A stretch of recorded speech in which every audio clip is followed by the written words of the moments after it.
through all of this, and hopefully it'll help people heal. That's wonderful. So what started out as a very personal therapeutic exercise turned out to be a book. At what point did you realize, hey, I need to share this with an audience? I would say it happened probably about a year ago. And what had happened a year ago is that there's a certain Hollywood producer that's Oscar nominated who's worked with all kinds of A-listers that I had the privilege of meeting. And I sent him the raw words, and I sent him a version of the manuscript.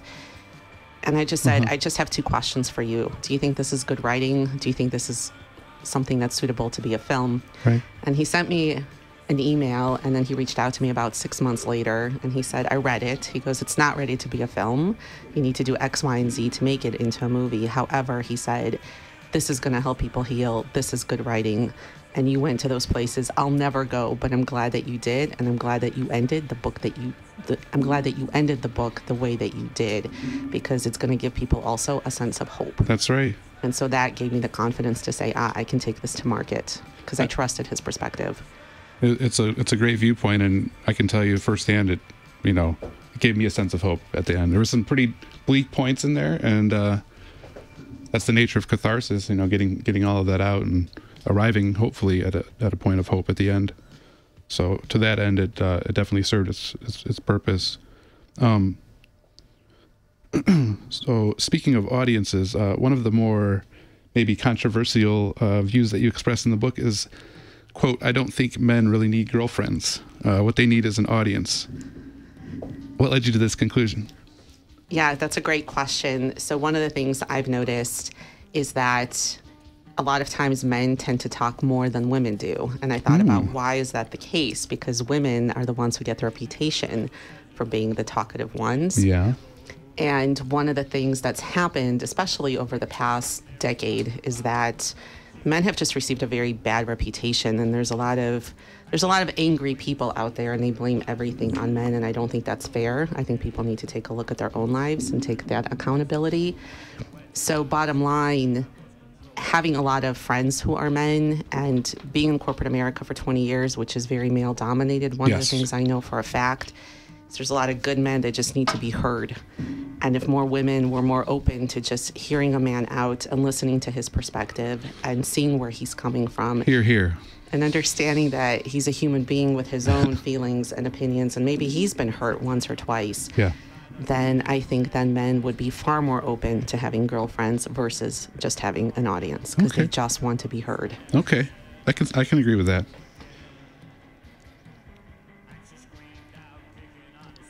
Writing is often the best therapy. I know I've used it myself to heal in times of pain. I've never shared it to the extent that you have.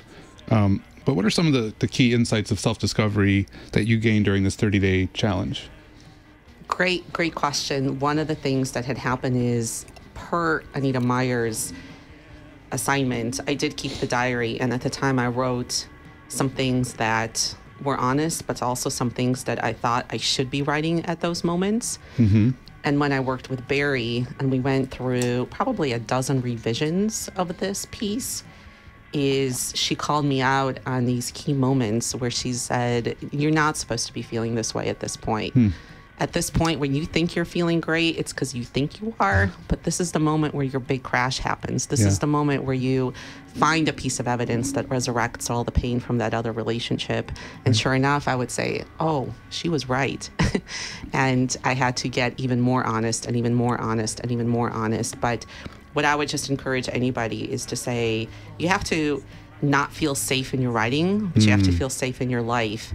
And that means that you need to have a killer support system of people around you that aren't necessarily going to be your yes men and tell you how good you are. They're going to believe in how great you can be, and they're going to push that out of you. Wow. That's very true. Yet more sage advice from your close circle of confidants. My guest today is Alexandra Sukhoy. Her new book, Diary the Dumped, 30 Days from Breakup to Breakthrough, is out now. She'll be reading and signing this Thursday. You can check it out at 7 p.m. at Lakewood Public Library. That's this coming Thursday, the 16th. One of the really interesting facets of the book is that the crisis that spurred this book this text message breakup is constantly sort of juxtaposed against your past relationship experiences, especially those involving the one great love of your life who also caused you some heartbreak. And how are the two experiences related? I would have never made the connection, and this is where I do have to give Barry Evans credit again. And she said something really, really wise to me. But before I answer that, let me back up. So Ben Lieblich, who is a really, really close friend of mine, and he's mentioned in the book, he's one of the friend characters, if you will, asks a really critical question. He said, why is it that the man that you only dated for 10 weeks, how is it that he can possibly make you feel so bad about yourself? Right. And that actually becomes the critical question that the book tries to answer. Why do you care so much? Why do I care so much about a guy that I barely knew?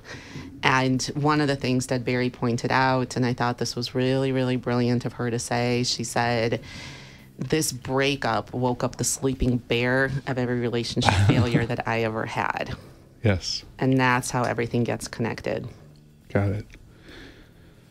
Something else that really resonated with me personally is the honest admission that it's sometimes difficult to maintain feelings of attraction to a potential partner when they like you more than you like them. And I know I found this to be true. Talk a little bit about why that's often the case. Yeah, I think there's just something very primal in our biology, which is that you have this sense of somebody's longing after you more than you're longing after them, so the chase is over. Right. And Phil Eisner, who's a very talented screenwriter who I met at the same retreat that I met Barry Evans, he said something really smart about Hollywood. And I think that this holds true not just for Hollywood, but I think this holds true for our personal lives, our professional lives, and everything else. He said, if you need them, they don't want you. Right. And that echoes in my brain very true. often in a lot of different situations. Right. Personally and professionally and otherwise. That's right. Yeah. That's right. Well, each day, and another interesting aspect of the book, each day of the diary concludes with one or more MBA lessons. You use your business expertise as a very unique lens through which to impart sort of cautionary or practical advice about relationships. There are principles such as opportunity costs, benefits from untapped assets, risk-reward comparisons, various investment strategies, and my favorite, performing a SWOT analysis on yourself. Talk a little bit about the parallels that you draw between love and business. Right. So because I spent 20 years in corporate America working at various corporations, domestic corporations, international operations, and because I have an MBA and I teach currently business as well, most of my life I view from the business lens. It's just part of my DNA right now because it's what shaped me. It's what formed me, and it's how I view things. And I think that there is a tremendous correlation between relationships and business because ultimately we all want something. We're all willing to pay a certain price to get it. Right. And each one of us knows the threshold of when something becomes, if one would consider, a death spiral, where that opportunity cost is just no longer worth it to you. Right. And unfortunately, today, especially because of online dating, the market has become so vast, and there's so much market substitute that's out there that the backlash that I would say, or the sad element, is that today people are viewed more as consumer products rather than human beings because, hey, look, if I'm disappointed with the person who's next to me, maybe they're going through a tough time, maybe they're struggling, maybe they legitimately don't like me. I don't know, but whatever the case is, at the click of a button, I can score up 5 other dates this week because they're all available at the click of a button. And so this whole element of looking at relationships through a business lens, it's not really literal. There's a tongue-in-cheek element of it, which is, as long as you're viewing your relationship as something of a business transaction, this is exactly what you're going to get. Sure. And as long as you keep your heart closed, this is exactly what you're going to get. It makes perfect sense. Speaking of MBAs, people of our ilk are usually very motivated, success-driven, and sometimes it can be difficult to find the right balance with a partner. And in the book, one of your early mentors, Mr. Stahlberg, weighed in with his thoughts on who would be the best kind of guy for you. Would you like to share what he said? Yeah, so first of all, Mr. Stahlberg was my Skokie grade school band director, and I love him so much. And I was just in Chicago earlier this year, and we had a drink, and it was just so great to see him. He was such a powerful influence in my life. And major shout out to all my Skokie peeps and Mr. Stahlberg as well.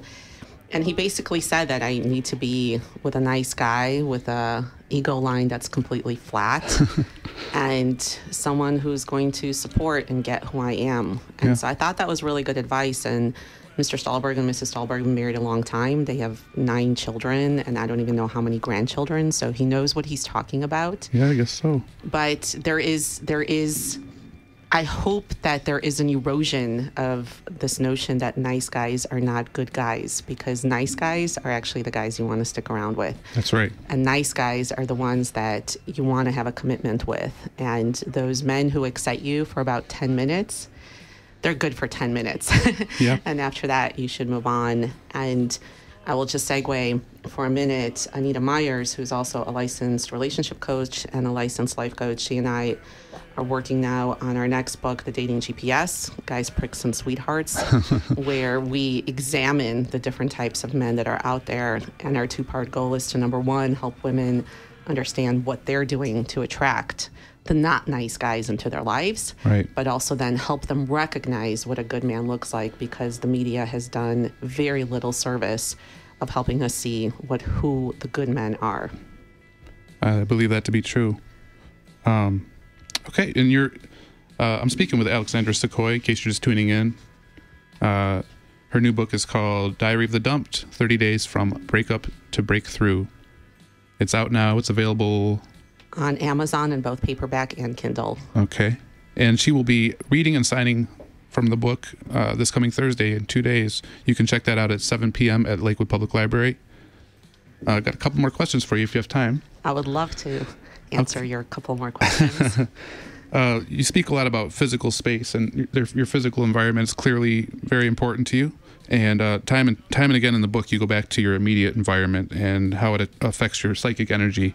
To that point, can you talk about the importance of the cleansing ritual that you perform after a difficult breakup? I know you're not the only one. I can relate to that as well. Yeah, so one of the themes of the book is destroying the evidence, evidence of the relationship. And in our digital universe, this happens in so many different ways. Mm-hmm. So obviously the most pertinent one, the one that could be most painful, the one that could be the thing that is most fun at the beginning and then becomes most painful at the end, is being connected with somebody on Facebook. Right. And you go through a breakup and they're having all this fun and your heart is broken. Yes. And you don't want to keep looking, but you can't help but look because there's something tragic about all of it. And so you block them. So you start there, you block them there, you block them. Perhaps you're connected with them on LinkedIn or Twitter or Instagram or email. Perhaps you delete their number or you block their email address. Whatever that is in the digital universe, the amount of non-physical evidence that you have to go through is unbelievable. Yeah. Then you start destroying the pictures. Then you start destroying whatever greeting cards they may have given you, if they gave you greeting cards at all. Right. Perhaps there's a secret rose petal tucked into your favorite mutual book that you suddenly find when you go and dusting your books off, and it just kind of like cracks open, and then that rose petal just falls to the ground. Oh, that's cruel. And then you're weeping again because that's the stuff that really, really happens. Yeah. And there's a chapter in there where I talk about how you should claim that space back. Mm-hmm. And I talk about it, and it's really, really important to claim that space back. But simultaneously, it's important to heal on the inside, because unless you heal on the inside, it doesn't matter how much external evidence you destroy, you're still going to be haunted by that relationship past. That's right. It can be so cruel, like months or even years later, you can stumble upon something that you thought you've, cleansed of every shred of evidence of this person ever existing, and then it just sneaks up on you. That's brutal. It is brutal. So heal your heart. Heal your heart. That's right. And you wear your musical preferences very proudly on your sleeve as well. This book is filled with allusions to specific bands and songs that have been the soundtrack to not just your relationships, but to your life. And you reference mixtapes or mixed CDs several times in the book. They're such a double-edged sword. Like, it's the most wonderful thing when you first receive it. It makes you feel, exponentially closer to a person. And then the same artifact can be so bitter when things don't go as planned. How do you feel about the Rock and Roll Hall of Fame, the Rock Hall in general, not just this induction class? Are you a fan of the Rock Hall? I am, but let's back up to the mixtape. Oh yeah, let's go back. You brought it up, so let's just go there. Yeah. So a couple things. First of all, I never grew out of the whole mixtape universe because I was a child of the '80s, and I still have a secret box of secret mixtapes from back in the day. And I like making mix CDs for people all the time. I think it's a very personal thing to take the time and curate some songs that they think are going to be really cool for them at that moment in their life. And one of the things that I will just say on record is that while I have received all kinds of mix CDs from friends, and I've made mix CDs for men that I have dated in the past, it has been a long, long time since a man has actually made me a mix CD. Yeah. And so I'm kind of like on a little boycott of it. I don't think I'm going to be doing it for a while until the guy steps up and makes one for me. Yeah, then you can reciprocate. Then I can reciprocate. It's no problem. Like, it's a very intuitive thing for me to do. Yeah. But I think that's just something I want to be on the receiving end versus on the giving end, at least initially. I get that. I got to say, I haven't given or received a mixtape or CD in quite a while, so I might have to keep that in mind. That might be a good tradition to resurrect. Yeah, absolutely. So then let's go back to the Rock Hall. So the Rock Hall, I myself, I have mixed feelings about the Rock and Roll Hall of Fame. Ultimately, I like it. There's something sort of anti-rock and roll about the Rock Hall. But how about as for yourself, living in Cleveland, you've been here for a while, and I know you've been to the Rock Hall many times. Do you still appreciate, or do you still enjoy a visit there occasionally? Absolutely, absolutely. I am a child of music, and we referenced Mr. Stahlberg. I played drums for 10 years. I was a girl drummer in the 80s. Oh, that's rocks. Right, it was a very short list of people who were girl drummers in the 80s. Yeah. And so the Rock Hall is always going to be very near and dear to my heart, and I think one of the things that can help people get over a little bit of whatever bitterness they may feel about who is nominated or who is inducted is don't necessarily view it within the limitation of the rock and roll genre, and just understand that it expands now to all kinds of genres that continue to counter-influence each other. Yes. And when genres come together, when you had Walk This Way, like, that just changed everything, right? When the wall broke down in that video, that's right, it metaphorically broke down the walls of genre. So, you can't cookie cut anything anymore. I like the list this year. I will say, and I will say this on every interview and for the record, Pat Benatar needs to be inducted. Her husband is from here. Yeah. Makes no sense that she isn't. I met her here in Cleveland a couple years ago. Very nice woman, brilliant. So that I just have to get out of the way because I don't know why she's not in there. But I think it's a fascinating list. I have seen several of these artists live in person. Who do we have this year? We have Green Day, Nine Inch Nails, Sting, NWA. Right, Lou Reed. Lou Reed, of course. Yeah, absolutely. I think this is Joan his year. Jett. I think she's a great rockin' lady. Yeah, and Kraftwerk. And Kraftwerk. Yeah. Right. Yeah. We Are Robots. They're godlike to me. They were true futurist visionaries. Yeah, can you even imagine EDM without Kraftwerk? No, no, it's inconceivable. And they were so decades ahead of their time, really. And nobody was doing anything like them during that Nobody time. was doing anything. Yeah. What would the kids be dancing to today, Chris, if it wasn't for Kraftwerk? I shudder to think. I don't know. So let's talk about Lou Reed. Let's talk about Velvet Underground. Yeah, Because, God bless his soul. God bless his soul. Yeah, so I know you have pretty strong feelings about Lou Reed. I do, too. You shared a quote with me earlier. Yeah. So there's a famous quote by Brian Eno, which is, only 5,000 people ever bought a Velvet Underground album, but every single one of them started a band. Right. And it's true. And you can see their influence ongoing. We were talking before the show. It just keeps on compounding each musical generation. And of course, his work with the Velvet Underground is unmatched. And, speaking of ahead of its time, that was, pretty much more visionary than just about anything I've ever heard. But his solo work deserves some merit too. It was inconsistent, but and a little bit erratic and sometimes willfully so, but yeah, you just never know what too. you're going to get. Right. And the other day I posted, it was Pavarotti's birthday the other day, and I posted, there's a phenomenal video that I suggest everybody goes check out. If you are not having a good day today, I promise you, if you watch this YouTube video, your day will turn around, which is Pavarotti and a full orchestra and Lou Reed covering Lou Reed's Perfect Day. And it is so stunning. And if you don't get chills listening to this, then I suggest you look up the BBC version of a whole bunch of artists covering Lou Reed, Perfect Day. And then if that doesn't do it for you, Duran Duran does a killer cover as well. And the fact that you can have all of these artists, you know, from opera to techno pop, covering Lou Reed and making it sound beautiful and unique every single time, that's a testament to his vision. That's a testament to his talent. Yeah. And I loved that he did not sound like anybody else out there. Yeah, and he didn't have to, you know, and you know, reading interviews with him over the years, he could be difficult to say the least, but you know, he was Lou Reed. He could do that, you know, and his music will always live on, obviously, and I think he's probably a shoo-in, you know, this year for the Rock Hall. Yeah, as he should be. As he should be, yeah. Because think of all the other people that he's influenced that are now getting in. That's right, yeah. Countless acts, countless artists. How do you feel about the Smiths? I haven't really talked to you about the Smiths. You're a child of the 80s. Yeah. So Morrissey, I hope he makes it. He's struggling with cancer right now. Yeah. And it was just a few years ago that my friend Julianne and I actually saw Morrissey here in concert. I love the Smiths. I could listen to How Soon Is Now over and over and over. It does never get old. It never gets old. That killer opening. Yeah. And you know, one of the things that I would actually say that one of the things he has in common with Leonard Cohen is like all of their music is about the longing. Yes. It's just about the longing of anguished. It's anguished longing of connection, of just saying, I hope there's just one human being on this planet that will just hold my hand and get me. Yes. And that moment in time. And so it's perfect breakup music. Yeah. That goes well with the theme today. Absolutely.